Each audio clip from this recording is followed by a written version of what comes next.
Yeah, I'm not joking, mate. I'm quite serious when I say this. I do believe they're going to put Shabana Mahmood in as the Prime Minister after Keir Starmer, because Rayner's gone. Rayner was deputy, of course, because they want a woman in there, don't they? You know what I mean? Well, what better to have than just a woman being Prime Minister? What better to have than just a woman, but have a woman who's also like a Muslim? So you've got these two minorities in one. You know what I'm saying? They can just do that. Throw Shabana in as Prime Minister. No one really cares anyway. We know the civil service is what runs the country. We know it's all the permanent secretaries and undersecretaries, of which there are about 40. It doesn't matter who's there. They can just do it as a figurehead. Doesn't matter. We're going to have a Muslim Prime Minister, a female Muslim Prime Minister. And that kind of breaks other taboos, isn't it? And what better way of saying, look, yeah, we've got Islam, but the woman is powerful in Islam because we've got a woman, an Islamic woman, in as the highest post in the land. And they think by doing that, it's going to help us become more multicultural, whereas we know multiculturalism doesn't work in the UK in the way they've done it, of course, because they've messed it up. Because we've got these enclaves, haven't we? We know that. Because real multiculturalism, of course, was when, say, blacks came over from the West Indies, from Jamaica, back in the 50s and 60s, integrated into communities. I used to grow up watching Daley Thompson, Linford Christie, Chris Eubank, what a legend. Who else? I mean, all these guys.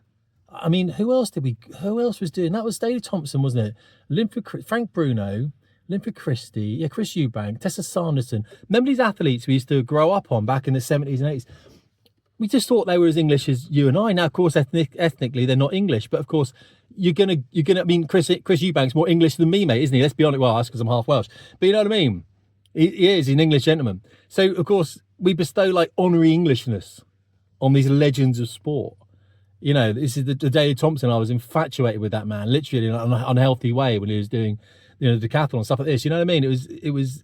I loved watching that guy. It was such a dragging the country along behind him. Amazing. I've had a chat to Frank Bruno on Twitter. Look, great people. All right. Why? Because they integrated into the British community. That's exactly what they did. But that's not happened with other communities that have come in here, noticeably the Islamic community, of course. And I've spoken about this many, many times over. I mean, of course, they pretend to be the religion of peace, aren't they? But they're not. I've just seen recently with that synagogue attack, 7/7, all those kind of things. They're not. It's a very degenerate. I mean, ideology, guys, and we've got to be able to call it out for what it is. I've been doing a lot of reading history because I've been trying to figure out our own role as Englishmen, Welshmen, Scotsmen, Irishmen. What's our role? Because if they do put Shabana Mahmood in as the Prime Minister, what are we going to do? Burn the place down? We can't burn it down. We can't. You can't fight it. They've made sure that we're all like massively wrapped up in mortgages and PCPs. And you know, we're not going to do anything because you don't lose our jobs, right? I did lose a job, by the way. I have to run businesses now. I was chatting to one of my private coaching clients this morning, and I was talking about individual responsibility, sacrifice, the point that we have to be comfortable with being uncomfortable. And that's not an easy thing to do because life is uncomfortable. It should be anyway. I mean, when were you told that you should be able to have a really comfortable life? I've only had showers since like 1950, mate. You know what I mean? Every other generation before has just been uncomfortable. We're trying to be comfortable and we're searching for being comfortable. And I think that is really, really bringing us down as a nation. I think we shouldn't be doing that. We should be looking at ways of making ourselves not more uncomfortable, but recognizing the fact that in order to have a future for our children, we're going to need to sacrifice a lot ourselves, a lot of happiness. We're going to have to do things that aren't comfortable for us. So this morning I was doing a 5-mile lap in a 20-kilogram weight vest. And I try and do that 4 times a week around my local area. All right. And in fact, last week I put an extra 12 kilograms on that. I threw a sandbag over my shoulder and carried that.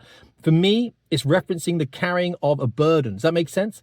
It's carrying something. It's carrying, it's kind of like, okay, so it is a physical thing. I'm carrying a burden. I'm carrying 32 kilograms, let's just say. But that's not really what it represents in my mind. My mind is we're carrying something, we're carrying a burden, you know what I mean, for our future generations. That's what we're carrying. And I haven't even got kids. I'm carrying it for other people's future generations. I couldn't have kids in my wife. We haven't got any children. We've got nieces and nephews, that kind of stuff. Don't worry about it. But, you know, what I'm saying is I'm trying to carry something for the future. But now, what does that mean? So if I'm carrying a weight around to make myself stronger, that's the fitness aspect. Yeah. And it's not like fitness so we can go and fight. It might be. But it's fitness so that we can be there for our families. We can be there to go through difficult times. I have been recently looking back into English history, The Battle of Crecy, 1345. Edward III. When he went out there with about 5,000 troops, they defeated an army, French army, about 35,000. Who defeated that noble army? Who was it? It was the English and the Welsh peasants. It was the longbowmen. Now, what the longbowmen had to do, back in those medieval times, is you had to practice, after church on Sunday, you had to practice longbow. So much so, the draw strength of some of those bows is like 150 pounds, like ridiculous. They could fire those arrows, heavy arrows, 150 yards, massive amounts, right? They defeated the cavalry. The cavalry back in the time were like tanks. These arrows went through armor at range. They could fire 12 arrows a minute, an arrow every 5 seconds. I mean, it's mental, right? And they did. So, and also they had a high ground, they had some good tactics in there and all that kind of stuff, but defeated, heavily outnumbered. Now, why? When they dug up, when archaeologists have dug up the skeletons, they can tell who are the longbowmen because they are deformed. Skeletons are deformed. They've got longer left arms longer apparently, and the whole side of the right body was kind of bigger and more developed because they had to practice these longbows. These are peasants.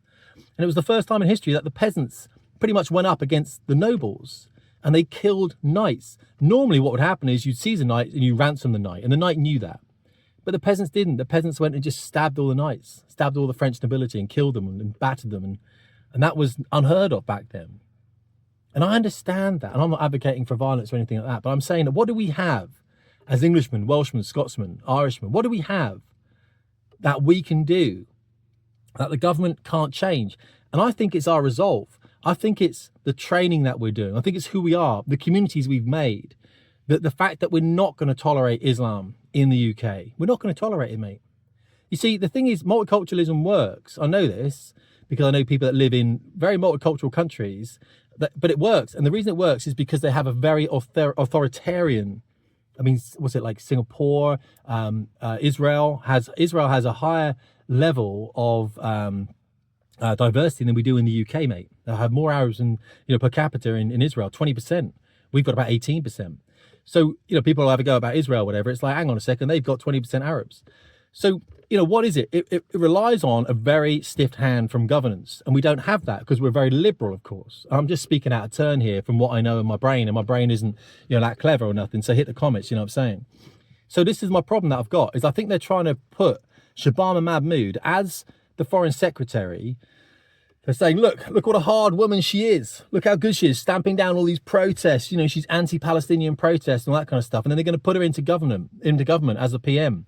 So we're like, oh, it's amazing. She's amazing. Everyone's going to be celebrating it. And the Labour Party will be celebrating. Remember when Kemi Badenoch was put in as the party leader in the Conservative Party? They did that. And they said, isn't it great that not only have we got a woman in as our party leader, remember that Labour have never had a female Prime Minister before.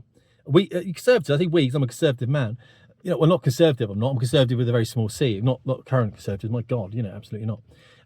But of course the Conservatives have, Thatcher, May, Truss, they have had female prime ministers. Labour never have, so they're desperate for it to show how diverse they are. How all that kind of bollocks, how equal it all is. But because they never have, so when Starmer steps down, they have to step down. There's no way he's winning the next election.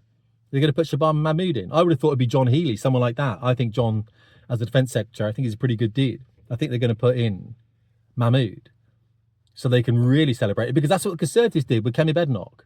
They said, not only have we got a woman, but we've got a black woman. Look, so we're the first party to have a black female leader. And they celebrated that because they're fucking idiots, mate. You know what I mean? Sorry for swearing on my channel, but they're idiots.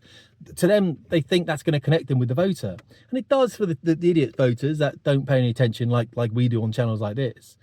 So I think they're going to put Shabana Mahmood on as a kind of gotcha to the Conservative Party, gotcha to reform. Look how progressive we are, because they still think that's a good idea, by the way. And then we're going to have a Muslim as the Prime Minister of this Christian nation. And what do we need to do about that? Well, we can't burn everything down. That's not acceptable, but we can work on ourselves. And that's why I talk about the fitness, family, finance, fuel and faith. And I'm trying to get a document out for you guys to read. But fitness is there so that you're prepared for these eventualities. You know what I mean? It's there to give you resolve. And it just doesn't mean you got to hit the massive gym. Just need to go for a walk. It's hard, isn't it? Just go for a walk. Look, I'm going to leave it there, guys. I appreciate it anyway. Thanks for listening. Right, Tim Davies, Fast Performance.